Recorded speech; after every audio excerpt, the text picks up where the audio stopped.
اعوذ باللہ من الشیطان الرجیم بسم اللہ الرحمن الرحیم ان اللہ ربی و ربکم فاعبدوہ ھذا صراط مستقیم صدق اللہ العظیم۔ محترم پروفیسر ڈاکٹر نور محمد صاحب، استاد محترم سراج وہاب صاحب، سیف اللہ خان، ناظم اسلامی جمعیت طلبہ یونیورسٹی کیمپس برادرم اول شیر خان، اور میرے عزیز طلبہ و طالبات، سب سے پہلے تو میں اسلامی جمعیت طلبہ یونیورسٹی کیمپس کو مبارکباد پیش کرتا ہوں، خراج تحسین پیش کرتا ہوں کہ انہوں نے اپنی خوبصورت روایات کو برقرار رکھتے ہوئے انوویشن کے ساتھ، جدت کے ساتھ ایک دفعہ پھر اس اسٹوڈنٹ فیسٹیول کو آرگنائز کیا ہے۔ میں اس فیسٹیول کے تمام منتظمین کو خراج تحسین بھی پیش کرتا ہوں، مبارکباد بھی دیتا ہوں، اور امید رکھتا ہوں کہ یہ خوبصورت روایات اور زیادہ کامیابی کے ساتھ انشاءاللہ مستقبل میں آگے بڑھیں گے۔ اسلامی جمعیت طلبہ علم کا قافلہ ہے اور کتاب کا کارواں ہے، اور غور و فکر اور سوچ و بچار کی ایک مجلس اور محفل ہے، اور یہ ایک نیک صحبت ہے، ایک صالح اجتماعیت ہے، اور یہ آج کے پاکستان کی تعلیم یافتہ نسل کے لیے، نوجوانوں کے لیے اللہ تعالیٰ کی ایک نعمت ہے۔ خوش قسمت ہیں وہ نوجوان جن کو قلم اور کتاب کا یہ قافلہ، جن کو علم اور تحقیق کا یہ ماحول، جن کو یہ صالح اجتماعیت اور نیک محفل یہ نصیب ہو جائے، یہ پلیٹ فارم نصیب ہو جائے۔ یہ حقیقت میں بہت بڑی خوش بختی ہے اور بہت بڑی نیک بختی ہے۔ میں اس مجلس کے حوالے سے جو آج ہیں، project exhibition, career counselling, entrepreneurship ہے، اس کے حوالے سے مختصراً باتیں کروں گا، اور دو حوالوں سے۔ لیکن سب سے پہلے میں پروفیسر ڈاکٹر نور محمد صاحب نے، جو میرے استاد ہیں، جن سے ہم نے سیکھا ہے، میرے بارے میں جو انہوں نے خیالات کا اظہار کیا ہے، سچی بات یہ ہے کہ میں ایسا نہیں ہوں، یہ ان کا حسن ظن ہے۔ البتہ میں اللہ سے دعا کرتا ہوں کہ اللہ مجھے ایسا ہی بنائے جیسا وہ میرے بارے میں سوچ رہے ہیں۔ تو میں ان کا شکریہ ادا کرتا ہوں کہ میرے لیے انہوں نے اتنے اچھے اور نیک جذبات کا اظہار کیا۔ میں دو باتیں مختصراً کروں گا، وقت کم ہے۔ ایک حدیث شریف سناؤں گا اس کے ضمن میں اسی موضوعات کے حوالے سے، اور دوسرا میرا جو پسندیدہ شاعر ہیں، فلسفی ہیں، دانشور ہیں، بلکہ میرا پیر ہیں علامہ اقبال، ان کے چند فارسی اشعار سنا کے، ان کا ترجمہ سنا کے اپنی گفتگو سمیٹوں گا۔ اللہ کے پیغمبر صلی اللہ علیہ وسلم جب پہلی وحی آئی اقرا کی، تو محدثین کہتے ہیں کہ حرا کے غار سے اتر کر آئے اور بڑے پریشان تھے۔ اور جب اتر کر آئے تو آپ کے حواس بحال نہیں تھے۔ اس حالت میں جب اہلیہ محترمہ حضرت خدیجہ کے پاس آئے تو ان سے کہا، زملونی زملونی، مجھے اڑا دیجئے، مجھے اڑا دیجئے۔ خوفزدہ تھے۔ آپ کو کمبل اڑایا گیا، آپ نے تھوڑی دیر آرام کیا۔ جب افسان بحال ہوئے تو اہلیہ محترمہ نے پوچھا، کیا ہوا تھا، کیا مسئلہ تھا کہ آپ اتنے خوفزدہ تھے، اتنے پریشان تھے؟ تو اللہ کے پیغمبر صلی اللہ علیہ وسلم نے پورا واقعہ سنایا کہ میرے ساتھ یہ واقعہ ہوا ہے۔ میں حرا کے غار میں تھا کہ جبرائیل امین آئے، مجھے اس طرح بھینچا 3 مرتبہ، مجھے کہا اقرا، میں نے کہا نہیں پڑھ سکتا، پھر کہا اقرا، میں نے کہا نہیں پڑھ سکتا، پھر کہا اقرا، میں نے کہا نہیں پڑھ سکتا، اور پھر میرے سامنے پڑھا یہ، اور پھر میں نے پڑھ لیا، اور پھر فرمایا کہ مجھے نبوت عطا کی گئی ہے۔ تو ساتھ یہ بھی کہا کہ مجھے اپنی جان کا ڈر ہے، لقد خشیت علی نفسی، مجھے اپنی جان کا ڈر ہے۔ اتنی بڑی ذمہ داری، اتنا بڑا ٹاسک، اتنا بڑا مشن میرے حوالے کیا ہوا ہے کہ لقد خشیت علی نفسی، مجھے اپنی جان کا ڈر ہے۔ تو اہلیہ محترمہ نے کیا کہا؟ اہلیہ محترمہ نے جواب دیا، کلا واللہ لا یخزیک اللہ ابدا، آگاہ رہو، اللہ آپ کو کبھی ضائع نہیں کرے گا۔ پریشانی نہ کرو، فکر نہ کرو، غم نہ کرو، اللہ آپ کو کبھی ضائع نہیں کرے گا۔ کیوں ضائع نہیں کرے گا؟ اس لیے کہ انک لتصل الرحم وتحمل الکل وتکسب المعدوم وتقر الضیف وتعین علی نوائب الحق. اس لیے آپ کو اللہ ضائع نہیں کرے گا کہ آپ کیا کرتے ہیں, آپ صلہ رحمی کرتے ہیں, رشتوں کو جوڑتے ہیں, توڑتے نہیں ہیں, نمبر 1. نمبر 2, ناتوانوں کا بوجھ اٹھاتے ہیں. نمبر 3, بے روزگاروں کو روزگار دلاتے ہیں. نمبر 4, مہمان نوازوں کے اوپر اپنے دسترخوان کے اوپر خرچ کرتے ہیں. نمبر 5, مصیبت اور تکلیف کے مارے ہوئوں کو مدد بھی دیتے ہیں, حوصلہ بھی دیتے ہیں. اس لیے اللہ آپ کو ضائع نہیں کرے گا. اب اس میں 3 چیزیں ہیں, 3, یہ بڑی غور و فکر کی. سب سے پہلی چیز تو اس میں یہ ہے کہ دیکھیں بہترین سماجی اوصاف, رشتوں کو جوڑنا, بے روزگاروں کو روزگار دلانا, اور مصیبت زدوں کی مدد کرنا, اور مہمانوں کے اوپر خرچ کرنا, اور ناتوانوں کا بوجھ اٹھانا, بہترین سماجی اوصاف ہم میں سے ہر فرد کے اندر ہونی چاہیے جو کہ ہمارے پیغمبر میں تھے. نمبر 1. نمبر 2, عورت کا کردار, عورت کا کردار جس کو نفی کیا جاتا ہے ہماری سوسائٹی میں بدقسمتی سے. یہ عورت تھی جس نے سب سے پہلے حوصلہ دیا میرے پیغمبر کو, کلا واللہ لا یحزیک اللہ ابدا, اللہ کبھی آپ کو ضائع نہیں کرے گا. یہ عورت تھی جس نے سب سے پہلے اپنا مال پیش کیا. یہ عورت تھی جو سب سے پہلے اپنی حمایت میں کھڑی ہو گئی اپنے پیغمبر کی. عورت کا رول عورت کا بالکل ابتدا میں. اچھا, تیسری چیز جو آپ کو ملے گی, انٹرپرینورشپ. وَتَقْسِبُ الْمَعْدُومَ. النبی الخاتم میں سید مناظر احسن گیلانی نے اس کا ترجمہ کیا ہے کہ اپنے پیسوں سے لوگوں کو روزگار دلاتے ہیں, ان کو معاشی طور پر امپاورڈ کرتے ہیں, اپنے پیروں پہ کھڑا کرتے ہیں, محتاجی سے نکالتے ہیں. یہ انٹرپرینورشپ وہ اتنی رچ بس گئی تھی ہمارے پیغمبر کی شخصیت میں کہ پہلے ہی لمحے میں ان کی اہلیہ نے جو ان کے اوصاف بتائے اس میں سے ایک یہ تھا, لوگوں کو روزگار دلانا, محتاجی سے نکالنا, اپنے پاؤں پہ کھڑا کرنا, معاشی خود کفالت کے منزل سے ہم کنار کرنا. یہ چیزیں اس لیے اللہ کے پیغمبر سے فرمایا, حدیث شریف ہے کہ رزق کے 10 حصے ہیں اور 10 حصوں میں سے 9 حصے تجارت میں ہیں اور 1 حصہ باقی شعبوں میں ہیں. عبداللہ جو ہیں, میں نے ڈاکٹر نور محمد صاحب سے کہا کہ آپ کا جو بیٹا ہے عبداللہ, انجینئر عبداللہ, وہ قابل شرارتی ہے, باصلاحیت شرارتی ہے. 10 حصوں میں سے 9 حصے تجارت میں ہیں, 1 باقی شعبوں میں ہے. تجارت میں کیوں ہے؟ تجارت میں 3 چیزیں ہوتی ہیں. سرمایہ گردش میں رہتا ہے, نمبر 1.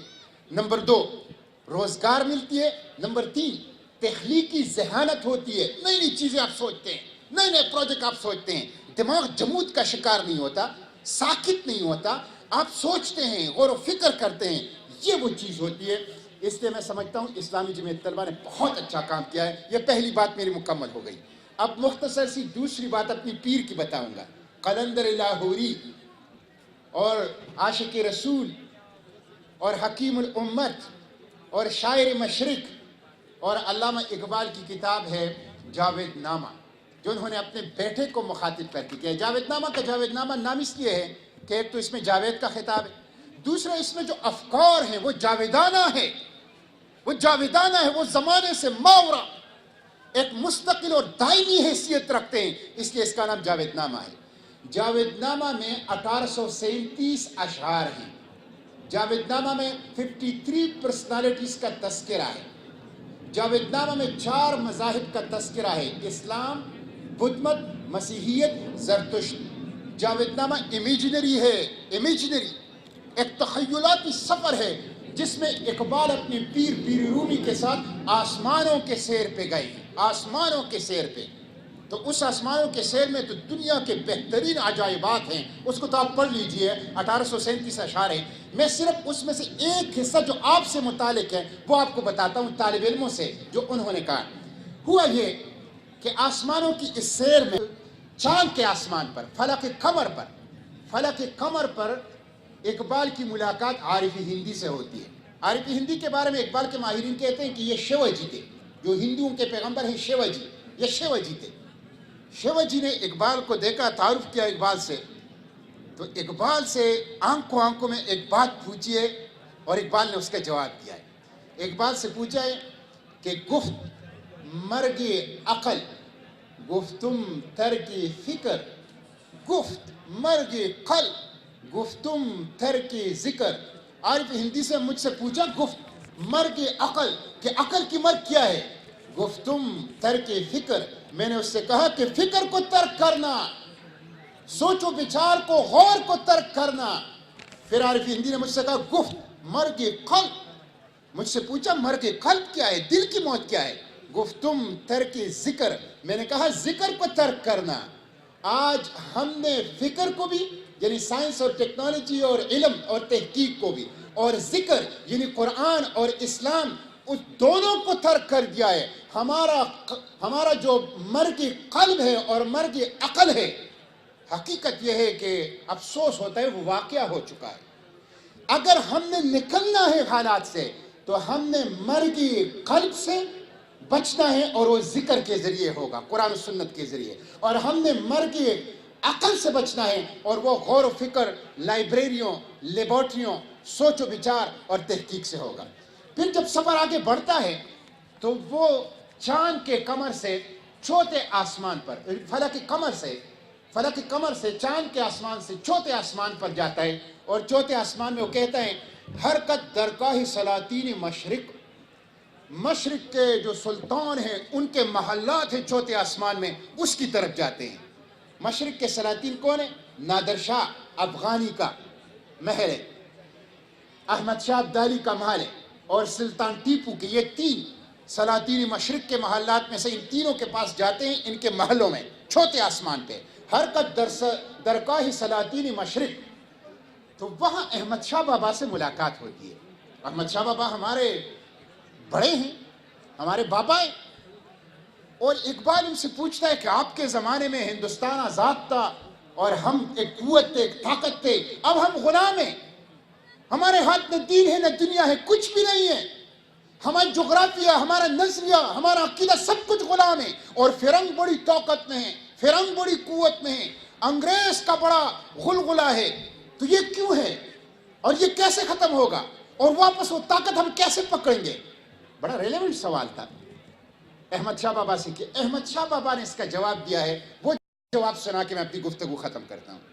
احمد شاہ بابا نے ان سے کہا کہ یہ کام ہوگا تعلیم سے. کیسے ہوگا؟ احمد شاہ بابا نے ان سے کہا کہ قوت افرنگ نہ اس جنگ و رباب، نے زرق سے دخترانی بے حجاب، نے ز سحر ساحرانی لال روس، نے زوریاں ساق نے از قط موس. قوت افرنگ نہ اس جنگ و رباب، افرنگ کی قوت ڈسکو کلب کی وجہ سے نہیں ہے. نیز سحر ساحرانی لال روس، نہ اس وجہ سے کہ ان کی عورتیں پردہ نہیں کرتی. نیز اوریاں ساقو نے اسکت تیموس، نے اس وجہ سے کہ ان کے خواتین کے بال کٹے ہوئے ہیں اور ان کی پنڈلیاں نظر آتی ہیں. محکمی او ران ازلا دینی اس، نے فروغش اس خطی لاتینی اس. ان کی طاقت سیکولرزم کی وجہ سے نہیں ہے. محکمی او ران ازلا دینی اس، نے فروغش اس خطی لاتینی اس. اور یہ اس وجہ سے نہیں ہے کہ انہوں نے عربی رسم الخط کے بجائے لیٹن رسم الخط کو اپنا لیا، جیسے اتا ترک نے کیا تھا. اور اقبال نے اتا ترک کو اس وقت بھی کہا تھا کھلا دینی ولا تینی، کس پیچ میں الجھا تو، دارو ہے ضعیفوں کی لا غالب الا ہو. یہ کس پیچ میں تم الجھ گئے؟ لا دینی ولا تینی، او خدا کے بندے اس سے قوت نہیں آئے گی. دارو ہے ضعیفوں کی لا غالب الا ہو. اتا ترک کو تو یہ بات سمجھ نہیں آئی، اردوغان کو یہ بات سمجھ آئی ہے. اس لیے اردوغان اس راستے کے اوپر چلا ہے جو 70 سال پہلے اقبال نے اس کو بتایا تھا. تو بہرحال محکمی او ران ازلا دینی اس، نے فروغش اس خطی لاتینی اس. اور پھر احمد شاہ بابا نے سے کہا حکمت اسکت و برید و جام نیست، مانی علم و ہنر امام نیست. وہ بھائی علم کو جامع کی قط و برید سے کوئی تعلق نہیں ہے، اور امامہ اور پگڑی یہ علم کے حصول میں رکاوٹ نہیں ہے کہ پگڑی ہے تو علم حاصل نہیں ہوگا، اور ہیٹ اور پی کیپ ہوگا تو علم حاصل ہوگا. بھائی اس سے کوئی فرق نہیں پڑتا. علم و فن را اے جوانی شوخ و شنگ، مغز می باید نمل بوسی فرنگ. علم و فن را اے جوانی شوخ و شنگ، علم و فن کے لیے ایک خوبصورت جوان کیا چاہیے؟ مغز می باید نمل بوسی فرنگ، دماغ چاہیے محنت چاہیے, ملبوس فرنگ چاہیے نہیں. اور آخر میں انہوں نے یہ بات کرتے ہوئے اپنی گفتگو ختم کر لی احمد شاہ بابا نے کہ قوت افرنگ از علم و فنس از ہمی آتش چراغ روشنس. افرنگ کی قوت ڈسکو کلب اور کسینوں کی وجہ سے نہیں ہے, لائبریریوں اور لیبارٹریوں کو آباد کرنے کی وجہ سے ہیں. علم کی آگ سے ان کی چراغ میں روشنی ہے, اس آگ کو حاصل کر لو. تو یہ وہ چیز ہے جس کے لیے ہمیں کوشش کرنی چاہیے. میں سمجھتا ہوں آج ہمارے پاس سب کچھ ہے. جیوگرافی ہماری دیکھ لیں, اسٹریٹجک لوکیشن ہماری دیکھ لیں, نیچرل ریسورس ہماری دیکھ لیں, آبادی ہماری دیکھ لیں, کیا کچھ نہیں ہے ہمارے پاس. دنیا میں کوئی ایسی چیز کی کمی ہمارے پاس نہیں ہے جس سے ہم ایک عظیم سویلائزیشن کو پروڈیوس کر سکیں. اگر کسی چیز کی کمی ہے تو وہ ذکر ہے, قرآن و سنت ہے, اور وہ فکر ہیں, لائبریریاں, لیبارٹریاں, غور و فکر اور تخلیقی اور تحقیقی اپروچ ہیں. مجھے یقین ہے کہ اسلامی جمعیت طلبہ نئی نسل کو یہ پلیٹ فارم فراہم کر رہی ہے, اور ہماری نئی نسل ہمارے لیے امید ہے, ہمارے لیے طاقت ہے, ہماری لیے قوت ہے, اور ہماری توقعات کی مرکز و محور ہے. انشاءاللہ ہمارے یہ خواب ہماری یہ نئی نسل, تعلیم یافتہ نئی نسل پورا کرے گی. وآخر دعوانا ان الحمدللہ رب العالمین.